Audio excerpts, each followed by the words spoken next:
Hi friends! Thanks for tuning in. If you like this video, please give it a like, comment below, and take a moment to subscribe to our channel.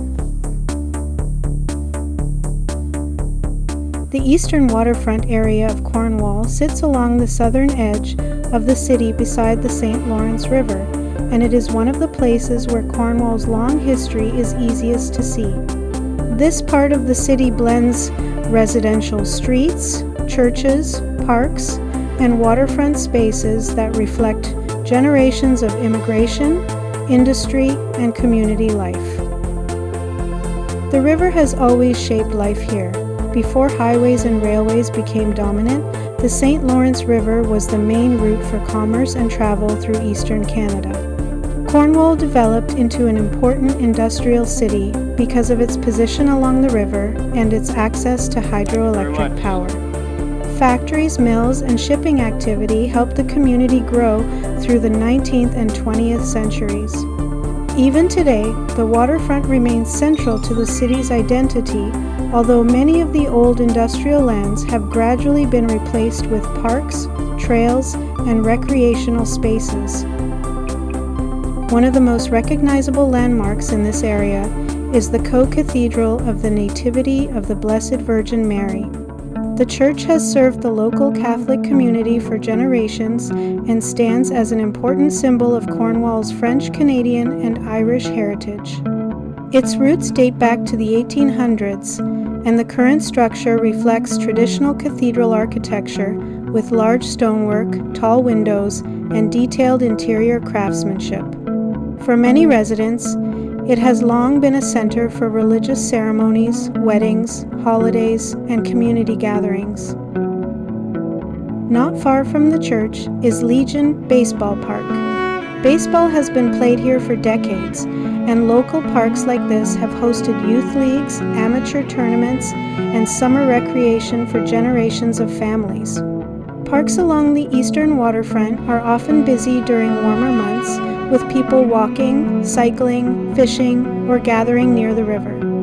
Cornwall has invested heavily in waterfront revitalization over the years, turning large sections of shoreline into accessible public space connected by trails and green areas. This section of Cornwall also reflects the city's bilingual culture. English and French are both commonly heard throughout the area, and many families have roots that stretch back several generations in eastern Ontario and nearby Quebec. The pace here is noticeably quieter than larger urban centers like Montreal or Ottawa, but that slower pace is part of the appeal for many visitors and residents. The combination of historic buildings, riverside scenery, and local neighborhoods gives the eastern waterfront a character that feels both historic and lived in rather than heavily commercialized.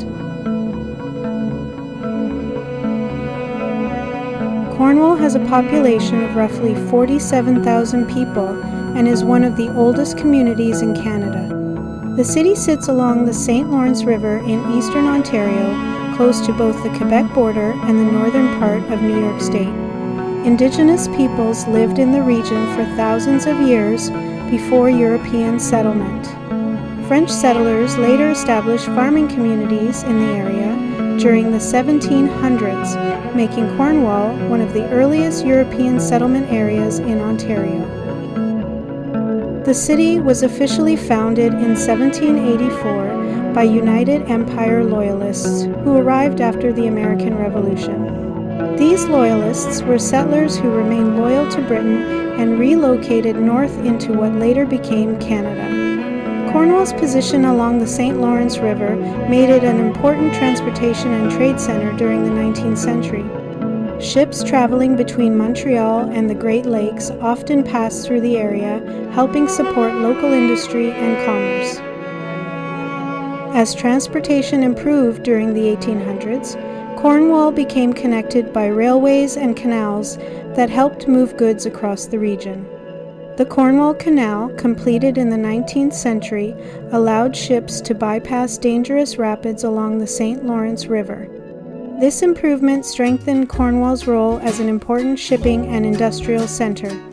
Warehouses, mills, and factories grew along the waterfront and rail corridors, transforming the city into one of Eastern Ontario's leading industrial communities.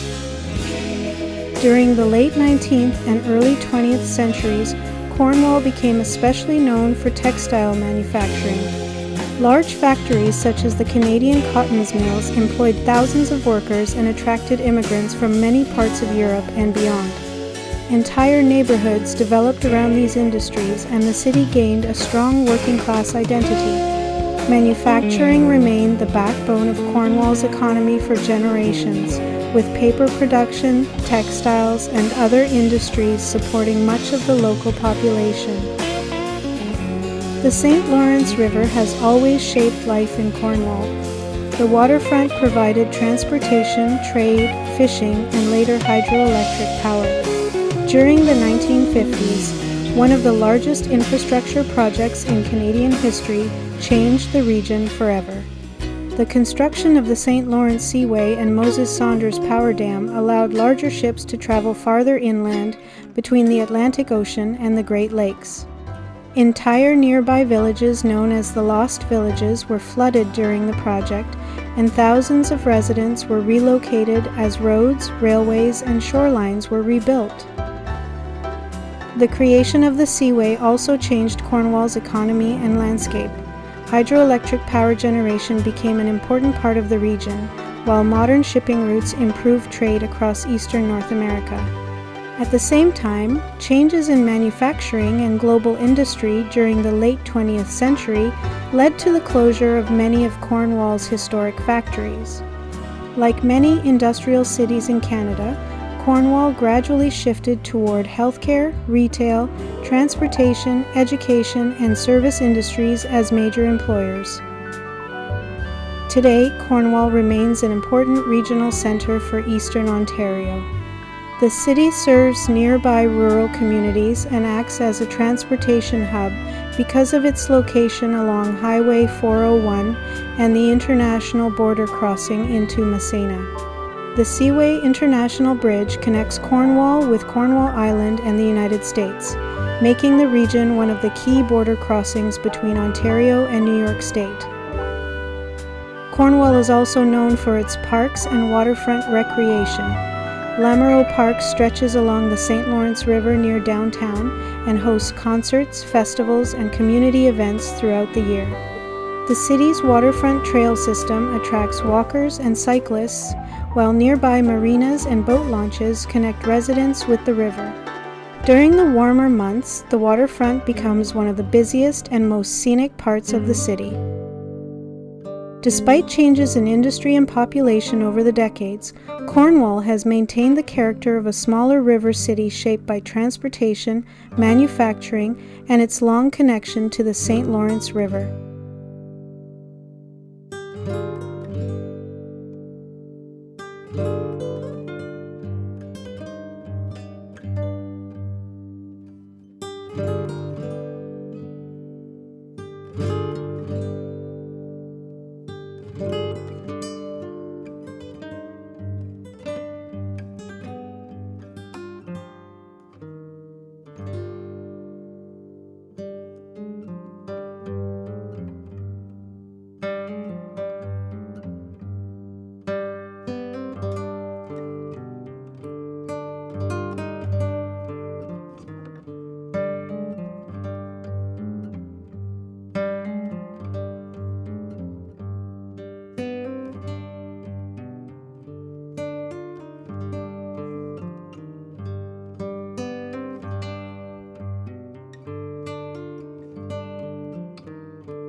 watching.